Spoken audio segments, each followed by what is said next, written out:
in aan dhahana yaa wax loo dhiibaa yaa wax loo dhiibayn 2023 ilaahay hadduu yiraha marka doorashada saan loo soo galo waxaa xaduudkii la kala qaybanay xaduudka hadaa la kala qaybiyo waxaan u malaynaa dibka reer Malkaamiri haysta waa maqashana u malaynaa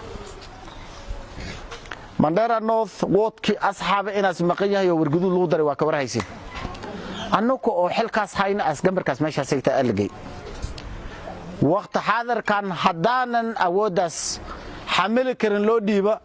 ana waxaan aaminsanahay inay qasaare kale ay soo socoto ninka 5 sano fursad la siiyo 5 sano ka soo bixi waay inaad iska galbado ilaahay irsaq meel kale uu furo dad kale u dhiiba ayaa wanaagsan laakiin diinta annagu Soomaalida Northeastern ku dhaqanaysa annagu ugu hooseyn siyaasadda annagu ugu hooseyn